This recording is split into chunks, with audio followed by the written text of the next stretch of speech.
Hello everyone, আসসালামু আলাইকুম। সবাইকে আবার নতুন একটি ভিডিওতে স্বাগতম। যেহেতু কুরবানি ঈদ আসন্ন, তাই গরুর দানাদার খাদ্য বানাচ্ছি। তো যেহেতু কুরবানি ঈদের আর বেশি সময় নেই, তাই একটি প্রোটিন সমৃদ্ধ খাদ্য বানানোর চেষ্টা করলাম। তো শেষ পর্যন্ত ভিডিওটা দেখুন, আশা করি সবার একটু হলেও উপকারে আসবে। তো প্রথমেই দিয়েছি, এটা হচ্ছে অটো কুড়া, যেটা ওই ধানের যে অটো মিলগুলো থাকে সেখানে ধান ভাঙালে যে কুড়াটা বের হয়। এটা নর্মালি যে কুড়াটা পাওয়া যায় তার থেকে এটার গুণগত মান একটু ভালো। তারপরে দিচ্ছি, এটা হচ্ছে সয়া মিল। সয়া মিল সম্পর্কে যারা গরু পালেন বা খামার আছে তারা সম্পর্কে সবাই জানেন, এটি খুবই প্রোটিন সমৃদ্ধ একটি খাবার। তো এটা দিয়েছি আমি 50 কেজি। এর আগে কুড়া যেটা দেখেছেন, কুড়াটা দিয়েছি আমি 200 কেজি। আজকে মোটামুটি আমি 800 কেজি খাদ্য বানাবো, যেহেতু আমার গরু এখন 60টি। তো মোটামুটি যাতে কোরবানি ঈদ পর্যন্ত চলে যায় সেভাবে খাদ্য বানাচ্ছি, যাতে ওই 4-5 দিনের জন্য আবার খাদ্য না বানাতে হয় নতুন মাসে।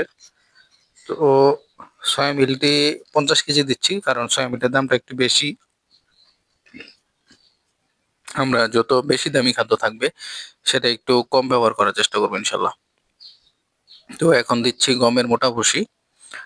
তো গমের ভুসি সম্পর্কে আমরা সবাই জানি। আর বর্তমানে পুষ্টি যে ভুসিটা পাওয়া যায় সেই ভুসিটার দাম এখন একটু বেশি, কারণ আমরা জানি কোরবানি ঈদ আসলেই গরুর ভুসির দাম বা গরুর খাদ্যের দাম অনেক বেড়ে যায়। সেটা আসলে আমরা সাধারণ পাবলিক যারা থাকি তারা এই সম্পর্কে আইডিয়াটা একটু কম থাকে। যেখানে কোরবানি ঈদ আসলে গরুর খাদ্যের দাম কমার কথা, সেখানে কোরবানি ঈদ আসলে গরুর খাদ্যের দাম আর অনেক বেড়ে যায়। তো যাই হোক, এখানে ভুসি ব্যবহার করছি আমি 111 কেজি, মানে 3 বস্তা। আর এখন দিচ্ছি খেসারির ভুসি, খেসারির সরি মসুরির ডালের ভুসি।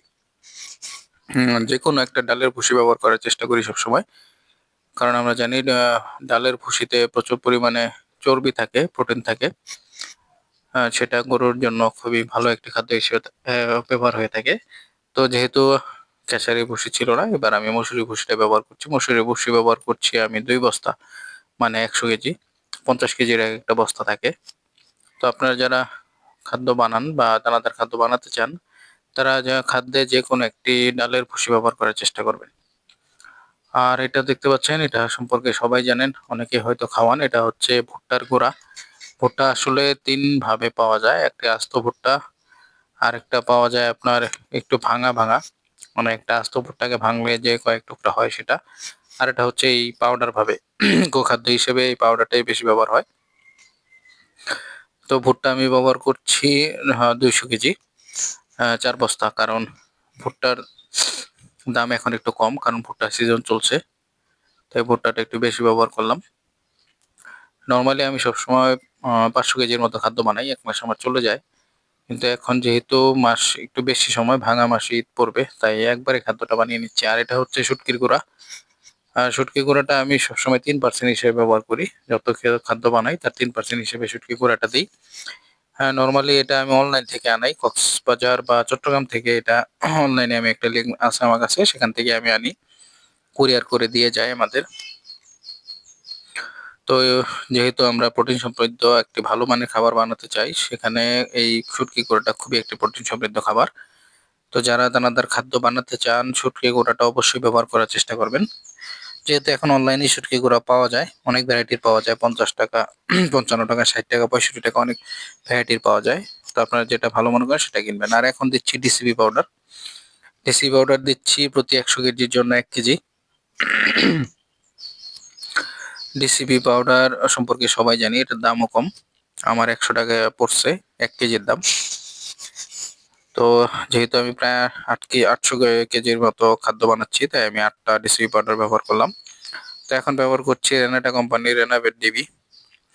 আরও অনেক পাওয়া যায়, এসিআর ক্যালফোস্টনিক পাওয়া যায় ডিবি পাউডার হিসেবে। তো আপনারা যেটা আপনাদেরকে ভালো মনে হয় সেটা ব্যবহার করবেন। আমি এর আগে ক্যালফোস্টনিক ব্যবহার করেছি, এখন রেনা ডিবি ব্যবহার করছি। রেনা ডিবির দাম একটু কম পড়ে, তো সে কারণে রেনা ডিবিটা ব্যবহার করছি। এখন দিচ্ছি খাবার সোডা। এটা এক এক অঞ্চলে এক এক ভাবে পরিচিত। আমাদের এখানে বিলাতি সোডা বলে, খাবার সোডা বলে। এটা খুবই গুরুত্বপূর্ণ একটা খাদ্য, কারণ আমি সবসময় এই জিনিসটা ব্যবহার করি। এটা ব্যবহার করানোর কারণে গরুর গ্যাসের সমস্যা আমার একদমই হয় না। এটাও আমি 8 কেজি ব্যবহার করছি, প্রতি 100 কেজির জন্য 1 কেজি। তো যারা দানাদার খাদ্য বানান, শুধু গরুর খাদ্য না, যারা ছাগলের খাদ্য খাওয়ান, তারা অবশ্যই অল্প পরিমাণে সোডাটা ব্যবহার করার চেষ্টা করবেন। এটা খুবই গুরুত্বপূর্ণ একটা জিনিস। তো এখন দিচ্ছি আমি মোটা লবণ, যেটা অনেকেই গরুর লবণ হিসেবে চেনেন, এটাও প্রতি 100 কেজির জন্য আমি 1 কেজি ব্যবহার করছি। মোটামুটি আমার সবকিছুই দেওয়া শেষ হয়ে যাচ্ছে। তো এটা এখন আমি ভালোভাবে মিশ্রণ করব। অনেক জায়গায় অনেক খামারে এটা, যাদের জায়গা আছে তারা এইভাবে রেখে দেয়। গরুকে যখন খাওয়ায় তখন এখান থেকে মিশ্রণ করে খাওয়ায়। যেহেতু এটা আমার গোডাউন এবং গোডাউন থেকে আমার খামার একটু দূরে, তাই আমি খাদ্যগুলো ভালো করে মিশিয়ে বস্তাবন্দি করব। বস্তাবন্দি করে তারপরে আমার খামারে ওখানে রেখে দেবো এবং একটা একটা করে বস্তা করে খাওয়াবো। তো এই যেভাবেই আমি মিশ্রণ করছি। অনেকেই হয়তো বিষয়টা সম্পর্কে দেখে চিনতে পারবেন, যারা বাসাবাড়ি কাজ করান, সিমেন্ট বালু মিশ্রণের সময় এই পদ্ধতিটা ব্যবহার করে থাকে। এটাতে করলে পরিশ্রম কম হয় এবং সহজেই খাদ্যগুলো মিশ্রণ হয়ে যায়। তো মোটামুটি আমার খাদ্য মিশ্রণ শেষ, দেখতেই পাচ্ছেন। এগুলো এখন একসাথে করব, আপনাদেরকে মিশ্রণটা একটু দেখাই। ওই যে দেখেন চমৎকার ভাবে মিশেছে খাদ্যটা। খাদ্যের কালার, গুণাগুণ খুবই চমৎকার হয়েছে এবং কত পার্সেন্ট প্রোটিন আছে এটা আসলে বলা সম্ভব না। তবে আমি যথাসম্ভব ভালো জিনিস ব্যবহার করার চেষ্টা করেছি। তো যারা চ্যানেল নতুন, চ্যানেলটা সাবস্ক্রাইব করবেন। আজকে বিদায় নিচ্ছি, সবাই ভালো থাকবেন, দোয়া করবেন অবশ্যই যেন আল্লাহ বারাকা দান করে। আসসালামু আলাইকুম, আল্লাহ হাফেজ।